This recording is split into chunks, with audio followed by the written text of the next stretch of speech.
എല്ലാവർക്കും നമസ്കാരം. ഇന്നത്തെ ഈ വീഡിയോയിലേക്ക് എല്ലാവരെയും ഏറ്റവും സ്നേഹത്തോടെ സ്വാഗതം ചെയ്യുന്നു. ഒരു ടൗണിൽ ആരംഭിച്ച 2 റെസ്റ്റോറന്റുകളെ കുറിച്ചാണ് കുറച്ച് കാര്യങ്ങൾ ഇന്നത്തെ ദിവസം ഞാൻ നിങ്ങളുമായി ഷെയർ ചെയ്യുന്നത്. ഒന്നാമത്തെ റെസ്റ്റോറന്റിന്റെ ഉടമ നല്ല ആകർഷണീയമായ രീതിയിൽ ക്വാളിറ്റി മെറ്റീരിയൽസ് ഉപയോഗിച്ചുകൊണ്ട് തന്റെ റെസ്റ്റോറന്റ് ഫർണിഷ് ചെയ്തു. നല്ല ഫുഡ് നല്ല ക്വാളിറ്റിയിൽ കസ്റ്റമേഴ്സിന് കൊടുക്കുന്നു. വൃത്തിയും വെടുപ്പും സൂക്ഷിക്കുന്ന കാര്യത്തിൽ പ്രത്യേക ശ്രദ്ധ പതിപ്പിക്കുന്നു. അദ്ദേഹം തന്റെ സ്റ്റാഫുകൾക്ക് മാന്യമായ ശമ്പളം കൊടുക്കുന്നു. അതിനാൽ തന്നെ അവർക്ക് ആ സ്ഥാപനത്തോട് ആത്മാർത്ഥത കൂടുതലുണ്ട്. കസ്റ്റമേഴ്സിനോട് നല്ല മാന്യമായി നല്ല ആതിഥ്യ മര്യാദയോടെ പെരുമാറുവാൻ തന്റെ സ്റ്റാഫുകൾക്ക് ആവശ്യമായ ട്രെയിനിങ്ങുകൾ അദ്ദേഹം കൊടുക്കുന്നു. സ്റ്റാഫുകളുടെ സർവീസ് വാച്ച് ചെയ്യുന്നു. ആവശ്യമായ നിർദ്ദേശങ്ങൾ നൽകുന്നു. കിച്ചൺ ഉൾപ്പെടെ എല്ലാ സ്ഥലങ്ങളിലും വേണ്ടത്ര ശ്രദ്ധ പതിപ്പിക്കുന്നു. നല്ല ക്വാളിറ്റി ഫുഡ് ആയതിനാലും നല്ല സർവീസ് ലഭിക്കുന്നതിനാലും ആ റെസ്റ്റോറന്റിനെ കുറിച്ച് നല്ല അഭിപ്രായം പടരുന്നു. ധാരാളം കസ്റ്റമേഴ്സ് ആ സ്ഥാപനം തേടി വരുന്നു. നല്ല ബിസിനസ് ലഭിക്കുന്നു. നല്ല സർവീസ് ആയതിനാൽ സ്റ്റാഫുകൾക്ക് എക്സ്ട്രാ ടിപ്സും ലഭിക്കുന്നു. കസ്റ്റമേഴ്സ് ഹാപ്പി, ഓണർ ഹാപ്പി, സ്റ്റാഫുകൾ ഹാപ്പി.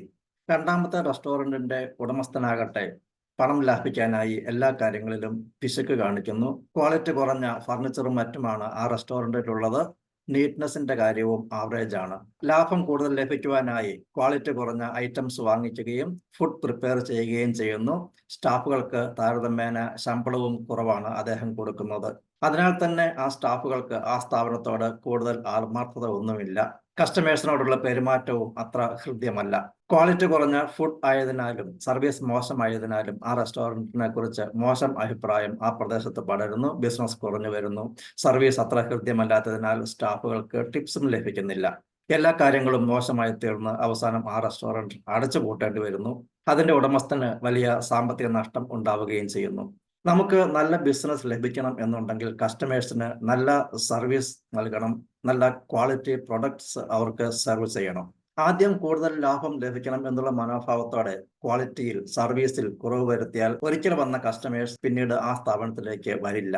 ഒരു കസ്റ്റമർ നമ്മുടെ അടുത്ത് നിന്ന് പോയാൽ ആ ഒരാൾ മാത്രമല്ല പോകുന്നത്, അതൊരു ചെയിൻ റിയാക്ഷൻ ആണ്. അവരുമായി ബന്ധപ്പെട്ട ധാരാളം പേർ ആ സ്ഥാപനത്തിൽ വരാതിരിക്കുന്നതിന് അത് ഇടയാക്കും. എന്നാൽ ആദ്യം തന്നെ വലിയ ലാഭത്തിൽ മാത്രം ശ്രദ്ധിക്കാതെ കസ്റ്റമേഴ്സിൽ ഫോക്കസ് ചെയ്തുകൊണ്ട് അവർക്ക് കൂടുതൽ മെച്ചപ്പെട്ട ക്വാളിറ്റി സർവീസ് ആൻഡ് പ്രൊഡക്റ്റ് നൽകുവാൻ നാം ശ്രദ്ധിക്കുകയാണെങ്കിൽ കസ്റ്റമേഴ്സ് കൂടുതലായി നമ്മെ തേടി വരും. അതിനനുസരിച്ച് നമ്മുടെ ലാഭം വർദ്ധിച്ചുകൊണ്ടിരിക്കുകയും ചെയ്യും.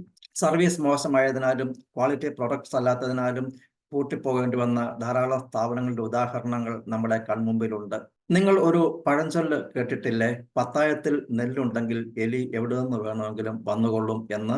ബിസിനസ് ചെയ്യുമ്പോൾ നമ്മുടെ സേവനത്തിൽ വെള്ളം ചേർക്കാതെ നല്ല മികച്ച ക്വാളിറ്റിയുള്ള സർവീസ് കസ്റ്റമേഴ്സിന് കൊടുക്കുവാനും അതുവഴി ലാഭം കൂടുതൽ വർദ്ധിപ്പിക്കുവാനും നമുക്കെല്ലാവർക്കും ഏറെ ശ്രദ്ധിക്കാം. അതുപോലെ തന്നെ മാന്യമായ നല്ല ഹൃദ്യമായ പെരുമാറ്റ രീതികൾ നമ്മുടെ സ്റ്റാഫുകൾക്ക് പരിശീലിപ്പിച്ചു കൊടുക്കുകയും ചെയ്യാം. നിങ്ങൾ എല്ലാവരുടെയും പ്രവർത്തന മേഖലകളിൽ എല്ലാവിധ വിജയങ്ങളും നേട്ടങ്ങളും ഞാൻ ആശംസിക്കുന്നു, പ്രാർത്ഥിക്കുന്നു. ഇന്നത്തെ ദിവസം എന്നെ ശ്രമിച്ച നിങ്ങൾക്ക് എല്ലാവർക്കും ഞാൻ നന്ദി പറയുന്നു, നിങ്ങളെ അഭിനന്ദിക്കുന്നു. പുതിയ പുതിയ അറിവുകളുമായി നമുക്ക് അടുത്ത വീഡിയോയിൽ കാണാം. Stay blessed. Thank you.